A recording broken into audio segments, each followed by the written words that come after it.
partir de este momento, los invitamos a formar parte de esta mesa donde se componen y descomponen los problemas del país. RCR presenta Buen Provecho.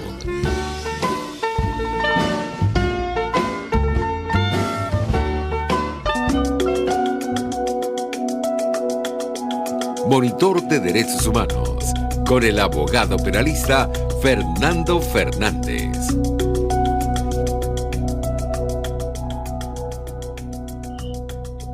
Buen mediodía y buen provecho. Les deseamos a todas las personas que nos escuchan. Les habla Fernando Fernández, director del Monitor de Derechos Humanos. Seguidamente los créditos. En la Dirección General de la Estación está Jaime Nestares, en la Gerencia de Producción Wilix Arcaya, en la producción del comercio del programa está Carla Sons, en los controles Gregorio González, en la conducción quien les habla Fernando Fernández. Estamos en todas las plataformas digitales de rcr750.com, rcr.tv y rcr750, en YouTube rcr750 también. Esta es la radio que se ve. El Monitor de Derechos Humanos tiene la cuenta en Twitter, @dhmonitor, @fm_Fernández. También las etiquetas @monitordh y etiqueta observacrímenes. Son dos etiquetas que tenemos. Correo electrónico es fmfmonitordh@gmail.com. Hoy miércoles 15 de septiembre tenemos el agrado de contar con la presencia de Henkel García, analista financiero, director de Econométrica. ¿Cómo estás, Henkel? ¿Cómo te va? Bien, Fernando, agradecido con la invitación. Te confieso que no sabía que tenías un programa en RCR, lo cual me complace porque le tengo un especial cariño a la emisora, a todo el equipo. He podido estar en otros programas y que tú estés allí con un programa semanal, entiendo que semanal, me parece que es genial. Y es un aspecto... tú como experto de derechos humanos y también todo lo que tiene que ver con la parte legal de este aspecto, es algo que agrega en la Venezuela de hoy y nada, mi alegría por ello. Pues muchas gracias por tu comentario y sobre todo por tu presencia también, ¿no? Sí, mantenemos este programita desde hace casi 2 años aproximadamente, año y medio, algo Imagínate. así. Gracias a la cortesía de Thais Peñalver, en su momento, quien estuvo coordinando Buen Provecho, y bueno, y también a la gentileza de Jaime Nestares y todo su equipo, que nos ha dado un apoyo y que está muy comprometido con el tema de los derechos humanos, el Estado de Derecho, la democracia, en fin, todos estos temas tan acuciantes en nuestra realidad venezolana de hoy. Así que bueno, bienvenido. Siempre tenemos distintos enfoques, ¿no? Hoy nos toca hablar de economía, de finanzas, y un aspecto muy importante que hemos cruzado en nuestra comunicación preparatoria, que es el tema de las sanciones. ¿Cómo impactan a los derechos humanos? ¿Cuáles son las verdades? ¿Cuáles son las mentiras? Ahí te dejo esas premisas a ver cómo te sientes con ellas y qué nos dices. Lo primero, y creo que lo apropiado es entender por qué nacieron las sanciones. Las sanciones no fue algo fortuito, algo que fue una decisión de Estados Unidos. Hace un momento aquí, espérate, tengo que activar algo para poder oírte. Dame un chance, porque se le acabó la pila a esto. Ok, habla ahorita, Fernando, a ver si te escucho. ¿Aló? ¿Me oyes bien? No, todavía no te escucho, déjame ver. Yo ahorita. te veo y te oigo perfectamente. Te veo y te oigo perfectamente. Ahora sí, ya, chévere. No, yo sé que me escuchan, pero yo no los escucho a ustedes. Ahorita sí ya lo... Ok. Hay que entender las razones por las cuales nacen las sanciones, que como les decía, no fue algo fortuito, no fue algo sacado de la nada. Fue un país que se fue alejando internacionalmente, un país que empezó a tratar a sus ciudadanos de una manera inapropiada. Y ya en el mismo gobierno de Obama, porque la gente puede asociar todo el tema de las sanciones con la administración Trump, pero realmente esto viene del gobierno de Obama, quien fue el primer gobierno que se decidió a tratar de presionar al gobierno venezolano a través de las sanciones. Y por cierto, hay una persona que está al tanto, que ahora está en la misma administración Biden, que es Samantha Power, que ahorita está en la USAID precisamente, y fue una persona que en su momento estaba involucrada con toda la política internacional y tiene claro cuál es el panorama del caso venezolano, y ya cuando estaba en la administración Obama ya entendía la gravedad de la situación venezolana y cómo eso pudiese afectar a toda la región. Entonces de allí nacen. Bueno, y el grueso de las sanciones viene después de 2017, un año traumático para Venezuela, un año de protestas masivas y también de violaciones de derechos humanos, cosas que está, o sea, todo este tema y sobre todo todos estos casos, la Comisión de la ONU ha estado abocada a estos casos, sobre todo 2017, aunque el periodo es mucho más amplio, pero específicamente 2017, oye, lo que les decía, un año muy traumático, un año en el que se violaron derechos humanos, y de allí también nace la apertura de un procedimiento de la Corte Penal Internacional. O sea, en ese marco es que nacen las sanciones, que al principio eran sanciones individuales, y ya después, al ver que las sanciones individuales no estaban logrando los objetivos, entonces pasaron a las sanciones más amplias, con el objetivo, uno lo pudiese cuestionar, pero lo que estoy haciendo es el ejercicio del por qué se tomaron las sanciones. El objetivo de las sanciones era cortar el financiamiento hacia actividades que pudiese ir en contra del mismo ciudadano venezolano, del venezolano. Esa es más o menos la idea. Claro, queda ahí el punto, bueno, la crisis venezolana se debe a las sanciones, porque está todo el discurso del bloqueo y el bloqueo como explicación de la realidad que estamos viviendo en Venezuela, con una precariedad económica que todos nos toca vivir. Pero hay que recordar también, ya para 2017, que cuando empieza, es el momento en el que empiezan las sanciones más amplias. Antes de eso lo que tuvimos fue sanciones personales. Ya para 2017 Venezuela había perdido más de la mitad de su PIB per cápita. O sea, la causa de la debacle económica no está en las sanciones. Después queda, hay una amplia discusión donde está metido Francisco Rodríguez, hay otros economistas, Nova también sacó un estudio, hay diferentes estudios para tratar de estimar el impacto que pueden tener las sanciones en el agravamiento de una crisis que ya venía. O sea, tú vienes con un impulso, con una dinámica del país que te lleva a una debacle económica, entonces puede ser que las sanciones puedan influir. Y también hay debates que de repente influyeron de manera positiva. Ya para cerrar este punto, por ejemplo, la apertura económica que viene a partir de 2018, porque a partir de 2018 pareciera que el gobierno se switchó, dejaron la hostilidad hacia el empresario o parte de la hostilidad hacia del empresario, se abandonaron toda la política de controles, teníamos una economía más abierta en términos de importaciones, y que eso se está viendo, por lo menos en mejoras en determinados nichos, ¿no? Por decirlo de alguna manera. Esta flexibilización económica se hubiese podido dar de no haber existido las sanciones. Claro, aquí estamos haciendo un análisis hipotético. Si uno pudiese imaginar correr como si fuese un programa, diferentes realidades, diferentes futuros posibles y ver cuál es el impacto, es mucho más fácil, pero la discusión es amplia, es muy compleja, pero el punto es que el daño estructural, o sea, las causas fundamentales de la crisis económica en Venezuela no es ni de cerca el tema de las sanciones. Se puede discutir cuál es el impacto de cuánto colabora más en ese agravamiento o si lo mejora, porque no hay que descartarlo, que en ese análisis pudiésemos estar mejor con las sanciones impuestas que peor. Pero aquí tenemos que ir hacia la enfermedad base, como a algunos les gusta llevar como una especie de metáfora. La enfermedad base no es para nada las sanciones. La enfermedad base tiene que ver con un sistema no solamente económico, sino un sistema de político, social y económico, obviamente, que bueno, nos ha traído al hueco que estamos, que Venezuela hoy trata de salir, tanto su sociedad como el mismo mundo político, tratar de una manera caótica salir de esto. En algún momento nos daremos la solución, pero sí, destacar que el tema de las sanciones no es para nada nuestro mal estructural. hay que apuntar hacia otro lado, que hay que corregir. Porque de nada, que ese ejercicio pudiese ser interesante.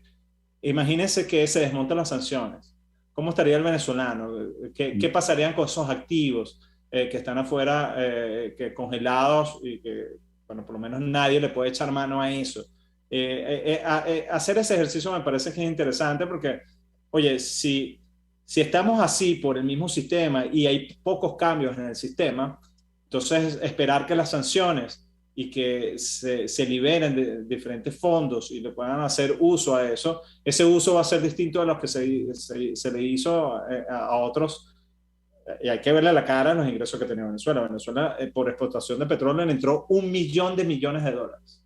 Es así tal cual la cifra. $1.000.000.000 fue lo que le entró a Venezuela a lo largo de estos 22 años.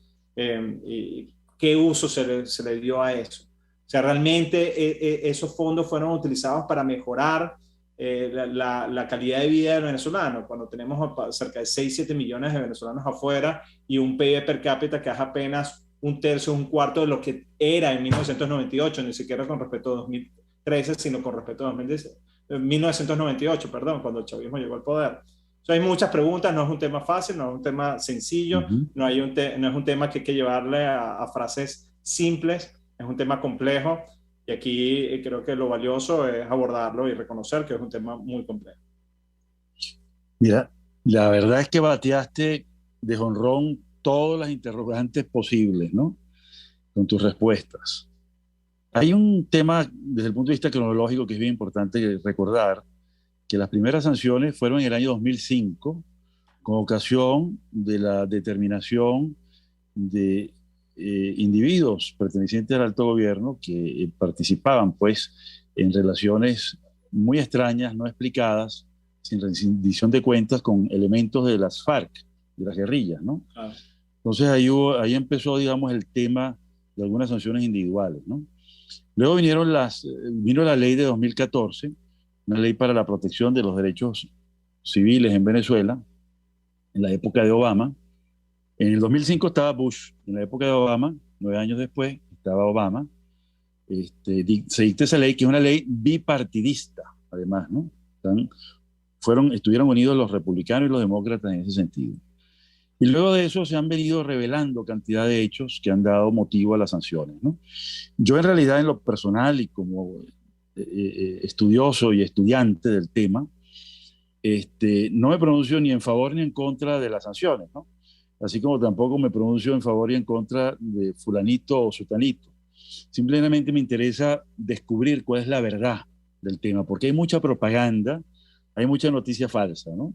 Y tú dijiste varias cosas muy importantes sobre el tema de atribuirle la crisis a las sanciones, ¿no? Y ya dijiste, claro, que hay problemas anteriores y que son problemas que podemos calificar de estructurales y de fondo, que no se han modificado. Si bien el año 2018 se ha dulcificado el tema, pero porque ha habido, digamos, una apertura de hecho, más no de derecho. Las leyes comunales se mantienen y se han radicalizado. El Estado paralelo se mantiene y se ha radicalizado. De tal manera que yo me pregunto, económicamente, ¿cómo se sostiene un Estado paralelo? Es decir, ese dualismo. Porque todavía se mantienen también los presupuestos para gobernaciones, exiguos y todo lo que tú quieras, más el protectorado, más la estructura militar que está en paralelo también, los SODI, los REDI, todo eso cuesta plata. En otras palabras, ¿cuánto cuesta eso? ¿Y qué tiene que ver además el tema de la corrupción, el tema del despilfarro, de la mala administración de los servicios, de la destrucción de la infraestructura por falta de mantenimiento? Ahí te dejo esas preguntas que a mí me inquietan muchísimo. Sí. Y por lo que uno oye de estudiantes, de gente, y cuando uno empieza a leer lo que escriben ustedes, los que hacen vida en el sector económico y financiero, uno se da cuenta que el problema es muy grave, que es un problema estructural, que es un problema de fondo. No es circunstancial como lo son las sanciones. ¿Qué nos puedes decir? Independientemente de la grave de la crisis, siempre vas a tener ingresos, ¿no? Y por ejemplo, sí, hay varios mitos. Yo, por ejemplo, pensaba que alrededor del arco minero, toda la actividad alrededor del oro es ilegal o era ilegal. Claro, sí, buena parte de esa actividad es ilegal. También hay empresas formales extrayendo minerales y de manera formal. O sea, empresas, pero por concesión, entraron en ese negocio por concesión. Sí, porque casualmente ¿O fue a dedo? tuve contacto con un abogado y me explicó, mira, aquí esta empresa está explotando minerales. Entonces, por ahí tienes algo de ingresos, son ingresos muy disminuidos, obviamente. Igual sigues exportando petróleo, seguimos exportando petróleo, mucho menos que antes. La misma producción petrolera que estima la OPEP está alrededor de 500.000 barriles, cuando en 1998, siendo menos habitantes, exportamos 3 millones de barriles diarios. Entonces, bueno, tienes una caída allí de 3 millones a 500.000, somos un poco más, seríamos más de 30 millones, pero con la emigración somos algo cerca de 27 millones, seguimos siendo más que los habitantes que teníamos en 1998 cuando todo esto comenzó. Y tienes otras exportaciones que no tradicionales, que en 1998 tenían algo de peso, eran alrededor de 20-30% de las exportaciones totales. Hoy generan relativamente poco, y tienes lo que se llama el ingreso de remesas, que hay toda una discusión de cómo realmente esto mejora, porque no hay un canal formal para transitar esas remesas, pero sí tiene algún efecto económico a lo interno. Entonces ahí tienes un país que sobrevive literalmente, donde su PIB per cápita que pudiese, Venezuela tiene un potencial de un PIB total de cerca de 200.000 millones, algo así debería ser nuestro potencial, cerca de 200.000 millones, no cerca de los 300.000 millones en esa economía de gran consumo y producto de altísimos precios del petróleo que tuvimos en 2013, pero una economía venezolana que tú pudieses decir que pudiésemos tener en unas condiciones sostenibles, estaría alrededor de 200.000 millones, ¿no? Con nuestro potencial. Hoy ese PIB está en 60, 70, cerca de un tercio de lo que pudiésemos ser.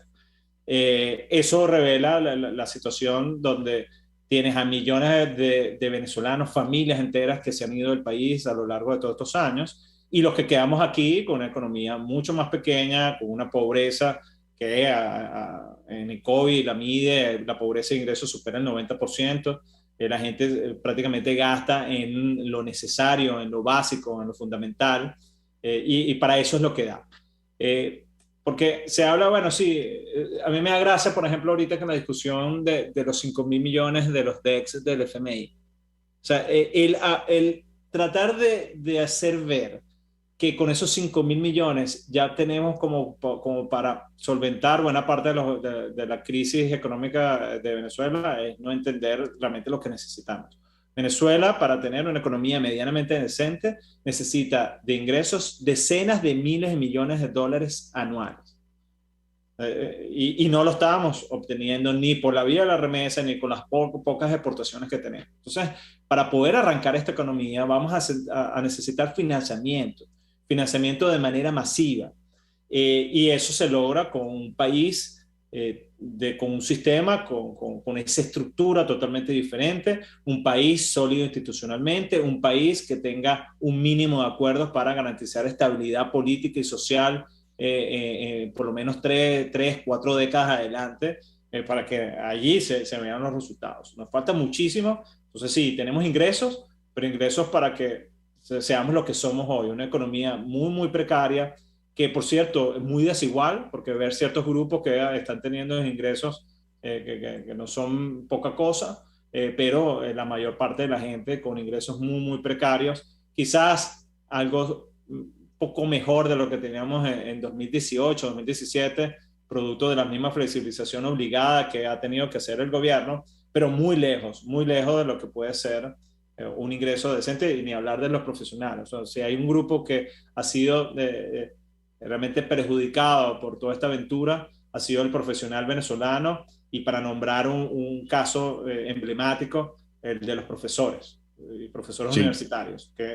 O sea, yo todavía no logro comprender cómo un profesor universitario y hablando de los profesores en general, porque profesor de primaria y secundaria, o un maestro, para mí es igual de importante que un profesor universitario. Cuando ves esos salarios, realmente lo que da es tristeza, porque es salarios literalmente de hambre para la inmensa función que tienen dentro de la sociedad venezolana, inmensa e importantísima. Y eso es un tema que vale la pena, que es algo que me voy a comprometer a hacer, porque es algo que tengo en la mente y lo he discutido, y el profesor Ramón Piñango, que escribió un artículo acerca de eso, o una entrevista, creo que lo mencionó, que los venezolanos nos pongamos como objetivo esto de reclamar una educación y sobre todo enfocarnos en la educación primaria de calidad, que eso involucra tener mejores salarios para los profesores y ponernos esa misión, ese objetivo como sociedad, quizás algo que nos puede unir. Son de esas pocas cosas, de esas pocas cosas, ¿no? De esos hechos sociales que nos puede unir a todos, a juntar esfuerzos, porque bien falta que nos hace. Henkel, fíjate, mencionaste un sector muy sensible. Yo soy docente universitario, no hice carrera universitaria, pero mis colegas que se dedicaron toda su vida, 30 años, 35 años, hasta 40 años, nada más que dando clases, investigando, publicando, están pasando hambre. Igual los jubilados de PDVSA, que en su momento fueron los mejor pagados del país, están pasando hambre. Los jubilados del Banco Central de Venezuela, también pagados como lo fueron los de PDVSA, están pasando hambre. Entonces, ¿eso es atribuible a las sanciones o es ese tema? Porque, ok, ya está claro que la causa de la crisis no son las sanciones, pero el agravamiento. Yo he leído muchos informes de economistas muy serios, y tú has mencionado varios de ellos, y hay otros más que han hecho estudios muy sesudos, pero siempre se limitan a evaluar la variable sanciones y no ven sus análisis que incluyen la variable corrupción, que no incluyen la variable mala administración, ni si se puede medir eso, ¿no? Ni la variable desvío de fondos, ¿no? Yo recuerdo que hice mucha vida. Hay otra, Fernando, la crisis de servicios. O sea, ¿cuántos pozos, sí, no han sido afectados por la falta de electricidad? Es correcto. Claro, sí. Tranquilamente la producción petrolera puede haber caído por el agravamiento de la crisis eléctrica. O sea, diferenciarlo es complejo. Se han hecho esfuerzos, pero yo he visto esfuerzos o sea, por ejemplo, Francisco Rodríguez dice, no, eso no tiene tanto efecto. Yo he visto trabajos también académicos donde te dicen, mira, en los pozos que requieren mayor electricidad son los que han tenido más caída de producción. O sea, ahí tienes argumentos de ambos lados. Claro, y las refinerías también están incluidas en ese análisis que tú acabas de hacer. Es multicausal. Y es más, pues yo te puedo también elaborar el punto donde el mismo tema que estás exponiendo. Yo puedo decir que el agravamiento de la crisis es porque se profundizó la corrupción en Venezuela. Claro, hay manera de demostrar. Para descartar eso, o sea, es complejo. Eso te decía que fíjate que eso que estás diciendo es tan cierto, que ya hay enorme cantidad de juicios decididos y muchos en trámite en los Estados Unidos y Europa por corrupción de las empresas del Estado, con contratistas del Estado, con gerentes del Estado, etcétera, etcétera, ¿no? Entonces ahí vemos que se está abriendo un hueco enorme. Pero Fernando, es que, y esto para hacer una, y disculpa que te interrumpa, yo les comentaba que aquí entraron más de 1 millón de millones de dólares por exportación. Y tenemos reservas petroleras, ¿no? De 6.000 millones, y estamos llorando por 5.000 millones del FMI que le está entregando a través del DEX, de Derechos Especiales de Giro a las naciones. O sea, ¿qué pasó con todo ese dinero que entró? ¿Por qué no? Porque ni con la misma constitución que el chavismo llevó adelante, donde está la figura del Fondo de Estabilización Macroeconómica que viene del mismo gobierno de Caldera, o sea, ese fondo debió haberse alimentado, y ese fondo, y literalmente ese fondo, pudiese haber tenido centenares de miles de millones de dólares. Y todo eso se fue en una especie de fiesta, de fiesta desaforada, en un periodo que fue desde 2007, 2008 hasta 2014, 2013, hasta que duró el boom de precios del petróleo. O sea, todo eso, todo ese monto, todo ese dinero fue despilfarrado. Fue mal usado, no se ahorró en su momento, pensando que los precios del petróleo iban a llegar al infinito, y hoy pagamos las consecuencias de eso, y que te permitió en ese periodo destruir buena parte del tejido empresarial de Venezuela. Fernando, cuando tú analizas como que la historia de lo que ha pasado con el PIB per cápita por actividad, el PIB de manufactura fue por un momento un poco superior al de 1998, después fue caída. O sea, hoy el PIB per cápita de manufactura es apenas 10% de lo que era en 1998. 10%. O sea, aquí se destruyó el tejido empresarial. Sí, en algún momento por esos altísimos precios del petróleo, el comercio fue uno de los grandes beneficiados, pero al desaparecer eso, porque los precios del petróleo no iban a subir hasta el fin de la historia, bueno, entonces viene una crisis donde institucionalmente el país no existía, porque la toma institucional del país lo hizo el mismo Chávez a lo largo de ese periodo de bonanza. El tejido empresarial lo destruiste, y bueno, y estamos en una crisis donde Maduro, quizás haciendo cambios realmente radicales, hasta el mismo Giordani se lo sugirió cuando salió del gabinete en 2014, sí. No decidieron hacer nada, siguieron la misma tónica, sin prácticamente ningún cambio, y eso es lo que nos trajo acá, no las sanciones, eso, y en medio para sostenerse en el poder, tener todo lo que se hizo, todas las investigaciones que se han abierto, todos los hechos que ocurrieron, lamentablemente, para no ceder el poder. Y así estamos, y eso creo que brevemente resume la situación actual del país. Giordani hablaba de 300.000 millones de dólares que inexplicablemente no se podían documentar, que no se sabía dónde estaban. 300.000 de 1 billón es una tajada grande. Bueno, hablaste de varios fondos, hablaste del fondo de inversiones, pero también hay varios fondos que quedan por ahí pendientes que los vamos a dejar para el siguiente segmento. Fondos LOCTI, fondos de telecomunicaciones, fondos de deporte, más los impuestos, más los préstamos. Entonces, vamos a un corte, vamos a cambiar de cámara y nos vemos en unos minutos. Seguro.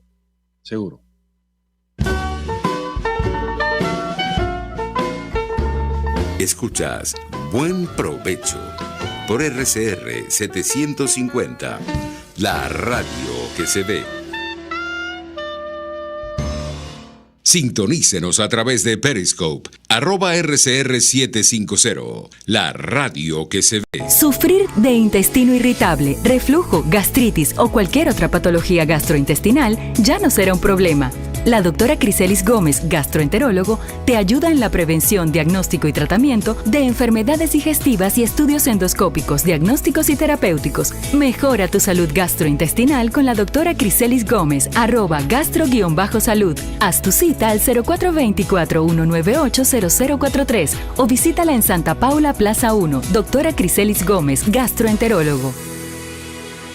El que sabe de sabor sabe de saber que Del Corso es la clásica pastelería italiana de Caracas. Qué ricos sus dulces típicos tradicionales, como los auténticos cannoli, la sfogliatella o la cola de langosta, no tienen comparación. La pasta seca de almendras y chocolate o su gran variedad de tortas, cumpleaños, bodas, bautizos o comuniones, reuniones familiares o eventos corporativos. Teléfono 0212-941-1971. Pastelería Del Corso, la pastelería italiana por tradición y excelencia.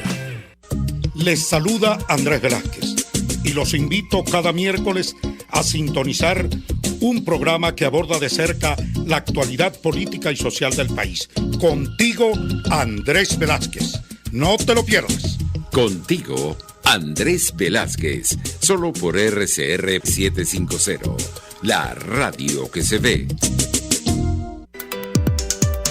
Hola, les saluda Alfredo Yuncosa y los invito a acompañarnos a Con Seguridad Radio, el programa pensado en la seguridad de los ciudadanos y las organizaciones. Con Seguridad Radio, todos los sábados a las 12 del mediodía, por RCR, la radio que se ve.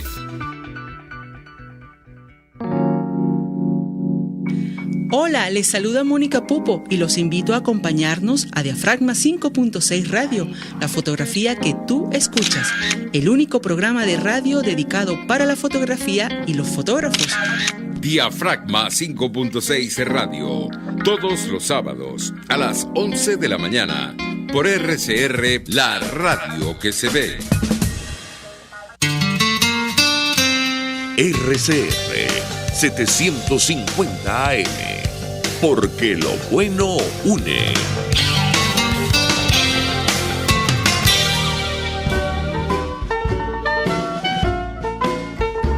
Análisis, opinión entretenimiento y mucho más. Escuchas Buen Provecho por RCR 750, la radio que se ve.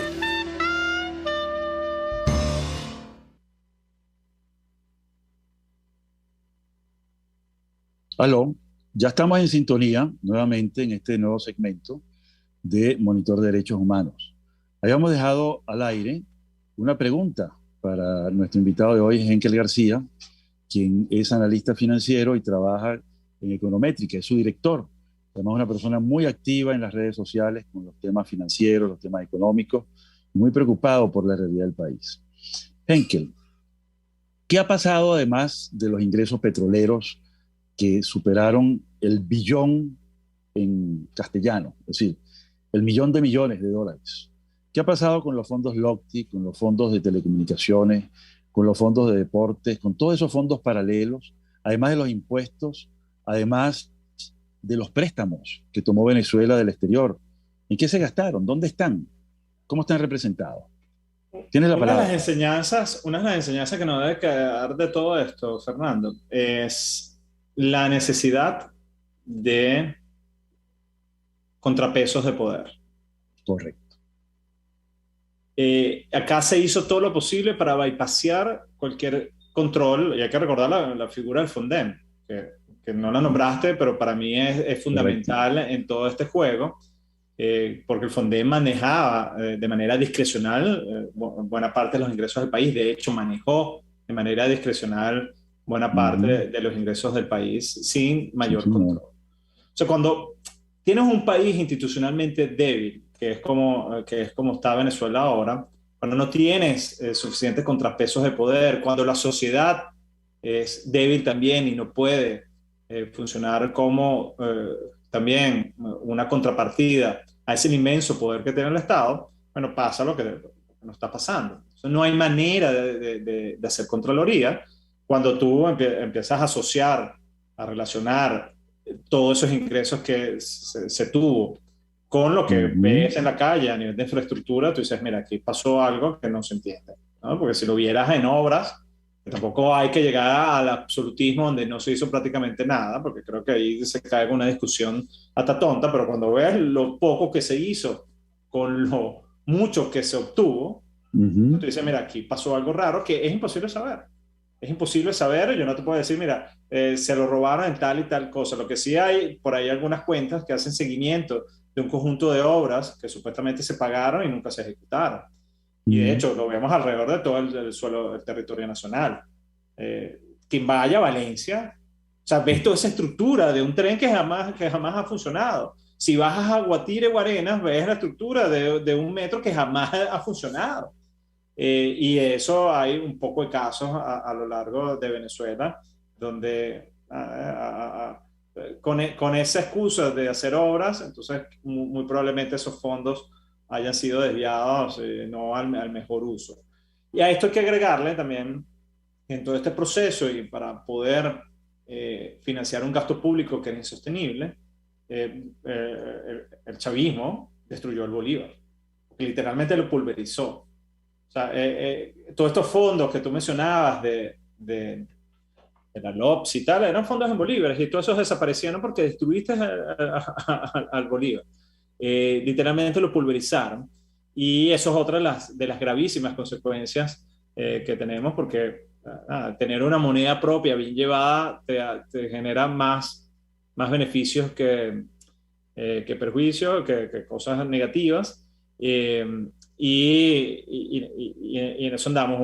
Un país que para poder sobrevivir tuvo que adoptar el dólar como su moneda, y todo lo de la economía que se maneja en bolívares, que la buena parte del Estado se maneja en bolívares de una manera muy precaria. Esto lo voy a comentar mañana en algunas exposiciones que tengo que dar, pero todos los bolívares de circulación no equivalen a más de 500 millones de dólares. Increíble. Yo creo que si uno hace un estimado ahí grueso, que es imposible hacerlo porque no es una dolarización formal, lo que está circulando en dólares que uno pudiese considerar que es liquidez monetaria en dólares, eso pudiese alcanzar 4.000, 5.000 millones. O sea, la economía en bolívares es nada, literalmente, y es nada no tampoco de manera fortuita, no fue una cosa azarosa que hizo que el Bolívar no valiese nada y toda la economía en Bolívar fuese nada. Es producto de políticas económicas erradas, totalmente erradas. La gente dejó de confiar en su moneda y dejó de confiar también en quienes delinean la política económica del país. El problema de la confianza, como tú bien sabes, Fernando, recuperarla es difícil. Y muy probablemente la gente jamás confíe en las personas que nos trajeron y nos llevaron a este pueblo. Entonces, eso hay que tomarlo en cuenta, porque para la Venezuela del futuro vamos a necesitar nuevos actores, gente en la que uno pudiese depositar confianza, que tengan credibilidad, y de allí empezar a armar, o junto con eso, cuando estas personas lleguen y dirijan el país, también armar y rearreglar el país institucionalmente, que buena falta nos hace. Eso es lo que... y esas instituciones, y volviendo al punto en el que comenzamos esta parte de la pregunta, esas instituciones independientes son las que van a garantizar que los fondos, que los recursos del Estado sean manejados correctamente. Hay que recordar algo, Fernando, y esto es parte de los males estructurales que tiene Venezuela. Venezuela es un país con un modelo político muy presidencialista y tiene un Estado que maneja muchos recursos.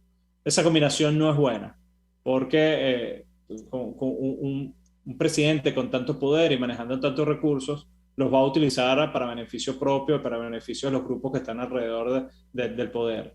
Eso es de lo que tenemos que tener en cuenta, de las cosas que tenemos que cambiar, porque hay que desconcentrar el poder político y hay que también quitarle tantas propiedades, la profesora Isabel Pereira lo llama el Estado patrimonialista. Entonces, desmontar ese Estado patrimonialista y desconcentrar el poder político es parte de lo que nos va a llevar a abandonar la pobreza. Sí, y mencionaste un tema crucial, en mi opinión, que es el tema de la moneda, ¿no? La destrucción del Bolívar. Yo publiqué hace varios años un trabajo, una investigación legal que hice, y en el año 2001 Chávez eliminó los delitos contra la moneda, que son básicamente contrabando, falsificación y destrucción. Y hice un análisis de derecho comparado, y en ningún país del orbe existe eso, ¿no? En todos los países existe una protección a la moneda, porque la moneda es la savia, es el oxígeno de la economía, ¿ok? Entonces, si tú destruyes la moneda, todo lo demás va a traer como consecuencia un deslave, ¿no? Entonces, en todas las reformas a la ley del Banco Central nunca se reincorporaron esos delitos. Hoy en día es lícito falsificar, es lícito contrabandear y también lo es destruir la moneda. Desde el punto de vista físico, un disparate total porque ese hueco no ha sido llenado, ¿no? Entonces, hoy me entero, en el día de hoy, viendo un video de Valentina Quintero, donde habla acerca de lo siguiente. Ella dice, en el estado Táchira, los productores agrícolas no utilizan el bolívar ni el dólar, solo utilizan el peso colombiano. Eso se une con lo que ya sabíamos, que en Guayana se utiliza el oro para pagar, y en muchas partes del país se utiliza el trueque. Y yo me pregunto, ¿qué pasó con la moneda comunal? ¿Qué pasó con la moneda comunal? ¿Que iba a sustituir al bolívar o iba a complementarlo? La verdad es que nadie sabe. Pero el Estado comunal y su moneda comunal era el proyecto ideológico. Entonces, ¿qué pasó con eso? ¿Dónde está eso? Sí, hubo iniciativas y sobre todo por la misma escasez de efectivo, ¿no? que algunas zonas dominadas por lo que se llaman colectivos empezaron a emitir moneda y que la gente empezó a utilizar, yo no creo que con un uso muy amplio, por la misma escasez de efectivo.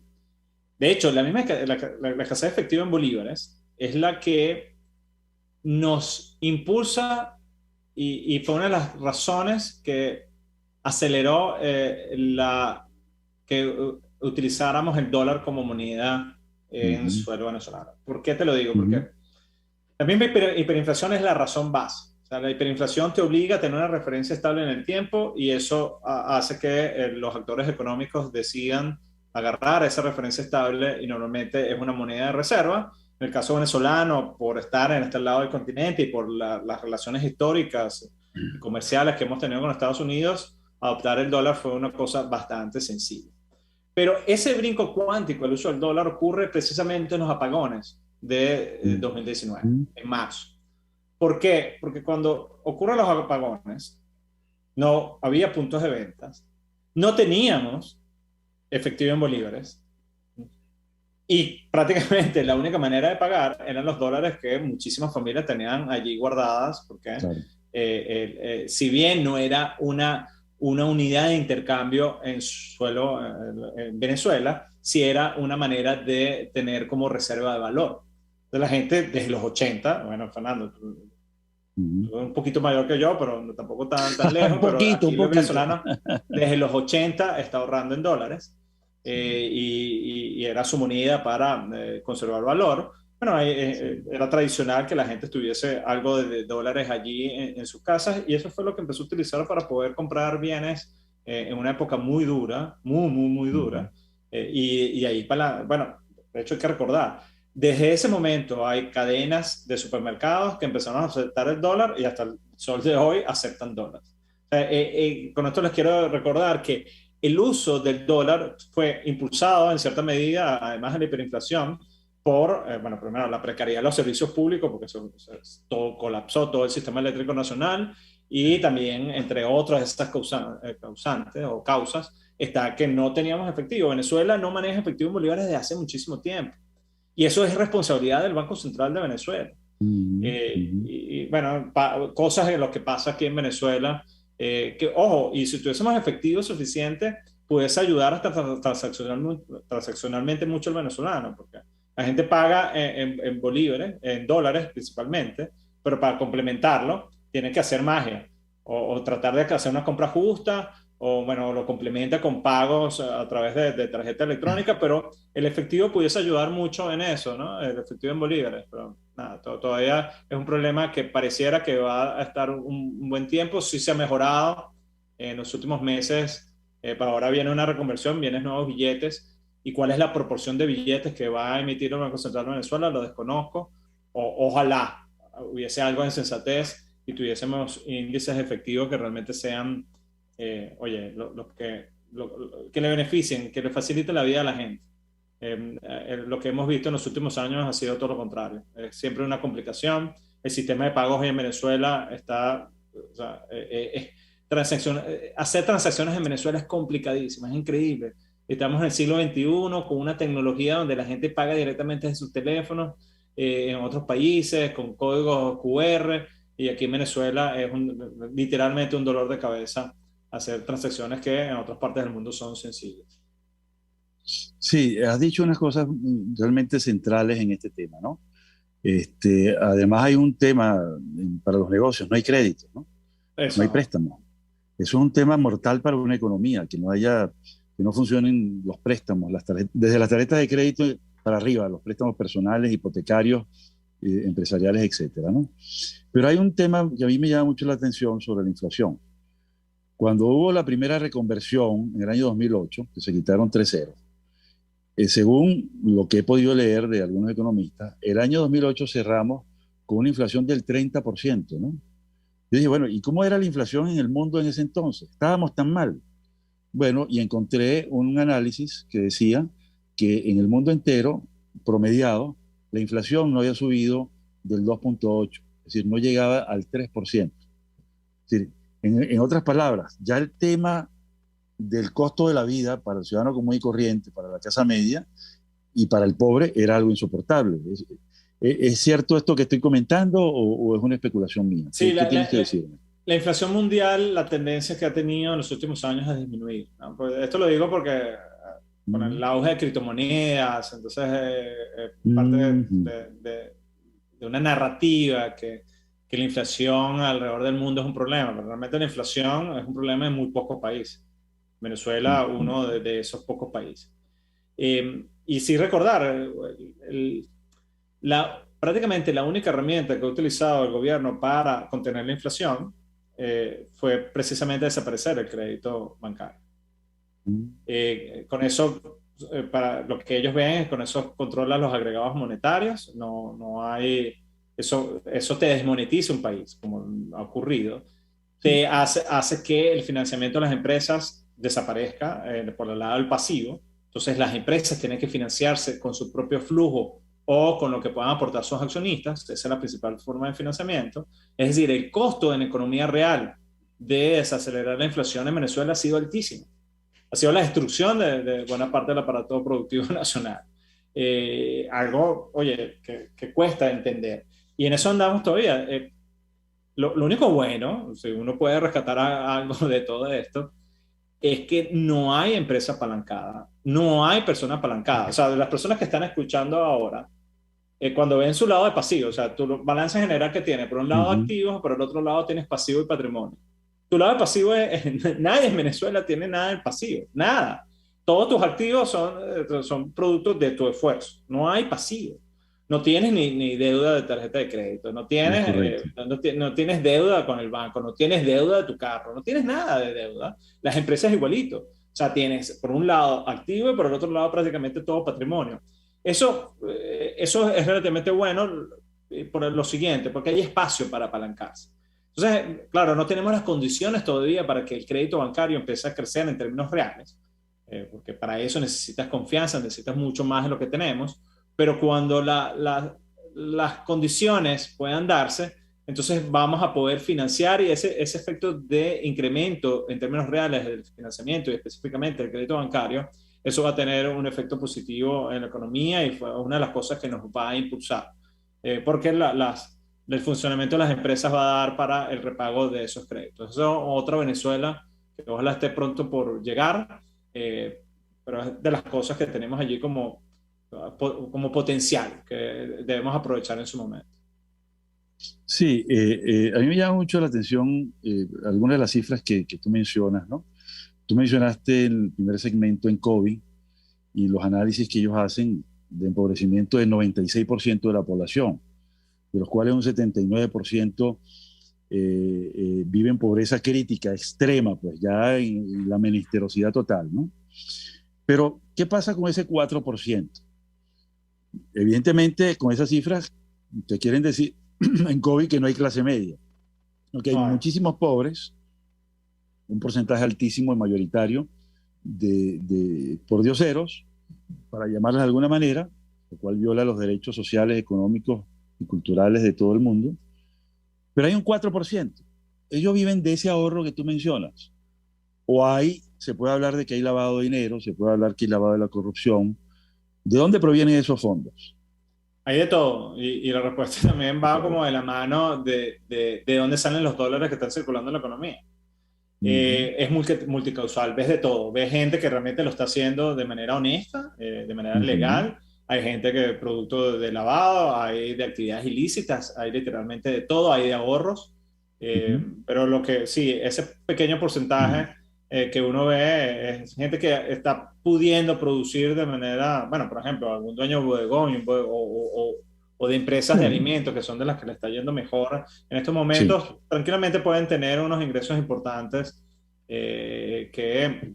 Pues, importadores. Sí, bueno, que le está yendo bien en términos relativos frente a una masa que está empobrecida. Sí, ese nicho le va bien. Y gente que ha sido rica a lo largo de toda su vida y ha tenido ahorros y eso no han visto prácticamente cambiar su estilo de vida. El problema, y para mí, y eso es lo otro que también uno puede verle una arista positiva, es cerca del 96% de pobreza por ingreso, pero estructural es mucho menos. ¿Por qué? Porque esto es un caso muy común. Cuando tú ves el perfil de gastos de muchas de estas personas, es un perfil de gasto de una persona pobre, pero vive en una vivienda de clase media, ¿no? Porque son profesionales. Y aquí vuelvo al punto, a ir a un caso que ya hablamos. Esos viven en muchos de los casos en una vivienda de clase media, pero tienen un salario hoy de pobreza como lo registra en COVID. Entonces, pero como están formados, el que estas personas pueden recuperar nuevamente un ingreso parecido a lo que un par pueda ganar en un país parecido al de nosotros, un país de Latinoamérica, es relativamente sencillo y rápido, pero bueno, tenemos que tener las condiciones para ello. Por eso es que un cambio en Venezuela y específicamente un cambio político, oye, sería una gran noticia para millones de venezolanos, y es por eso que quizás el mismo venezolano se ha esforzado, porque literalmente ha entregado su vida para lograr ese cambio. Y ojalá, bueno, uno nunca sabe las vueltas que da la vida, ese cambio pueda llegar más temprano que tarde. Sí, ya estamos en etapa de conclusiones del programa, ¿no? Cambio político, cambio institucional, cambio estructural y de fondo de políticas. Y bueno, y por lo menos hay un aliciente que todavía hay una masa crítica de profesionales de clase media que se formó en la era democrática y que pudo comprar su vivienda, eso que tú mencionabas, con créditos a 20 años, ¿no? Eso ya no existe. No.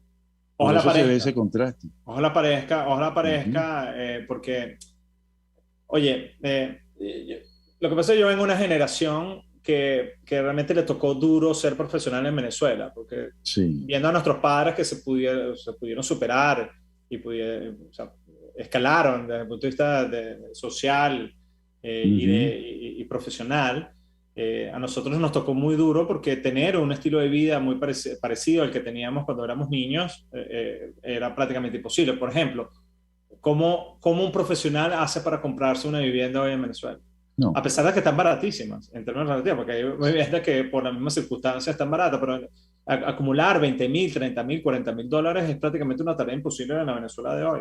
Así para pagar de contado, porque las viviendas se pagan de contado. Claro, porque no hay otra manera, porque no tienes crédito. Entonces, el que se pueda mejorar el ingreso del profesional y a la vez empieza a aparecer el crédito para vehículos, para viviendas a más largo plazo, eso va a significar un cambio de estilo de vida y un cambio de calidad de vida tremendo para muchísimos profesionales. Por eso te decía que ojalá nos demos a esa Venezuela esas condiciones lo más temprano posible para que estos profesionales, sobre todo los chamos, empiezan a ver frutos de su esfuerzo, porque lo que siente el venezolano es que, oye, yo me esfuerzo, yo me fajé estudiando, yo me estoy fajando para trabajar, y oye, no puede ser que tenga este ingreso. Y por eso explica mucho la migración. Y tú ves gente que puede tener, sin trabajar en lo que estudió, tiene muchos mejores ingresos en otros países que lo que tenía en Venezuela. Eso es un panorama triste, pero que se puede cambiar. Una última pregunta. ¿Qué le aconsejas tú a quien nos está escuchando? Generalmente profesionales, gente de la clase media, gente del área de los derechos humanos, abogados. ¿Cuál es tu recomendación como economista? Esto quizás algo como experto financiero que eres tú. No, yo creo que voy más allá. Yo me voy a meter más por el lado del ciudadano, porque como aspecto financiero, bueno, el problema siempre es de ingreso, no de gasto, y es tratar de generar más ingreso, pero uno entiende las limitaciones de eso. Pero yo voy más por el lado del ciudadano, Fernando, por lo siguiente. Primero tenemos que entender que tenemos un Estado precario, ¿no? Tenemos un Estado que no cumple con sus funciones básicas, que es proveer de servicios básicos a la gente, de crear un marco de buen funcionamiento en lo legal, en diferentes aspectos de la vida. Porque ese Estado lo tenemos que refundar, y eso lo hace la sociedad. Y que además de esa refundación del Estado, que tiene que ver mucho con lo institucional también, tenemos que fortalecernos como sociedad. Y esto basado en todo el trabajo de Acemoglu y Robbins. O sea, necesitamos un Estado funcional, pero además tenemos que tener y organizarnos para tener una sociedad fuerte que haga contrapeso a ese Estado que le estamos, o sea, como una especie de contrato social o de acuerdo social, le damos un poder al Estado para que las cosas funcionen, para que no caigamos en la violencia, para tener un mínimo de condiciones para hacer nuestra vida económica y nuestra vida como persona, para desarrollarnos plenamente como individuos. Y en esas dos aristas fallamos.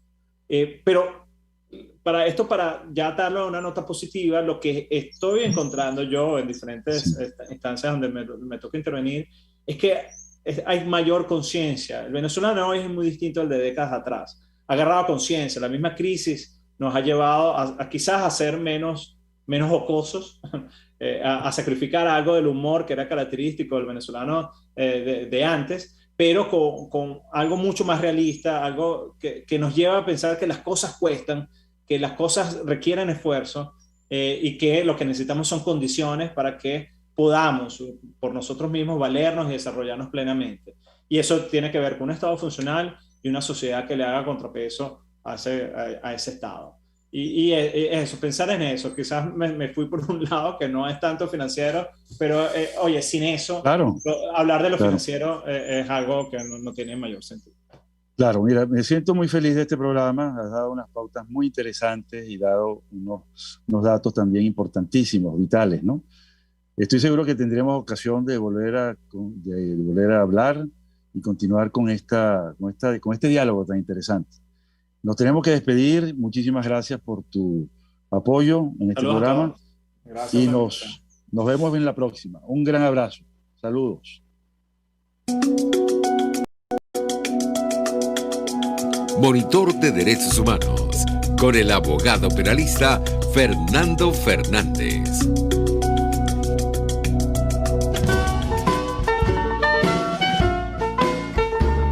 RCR presentó Buen Provecho. Síganos en Twitter como @RCR750, la radio que se ve. RCR presentó Buen Provecho, una producción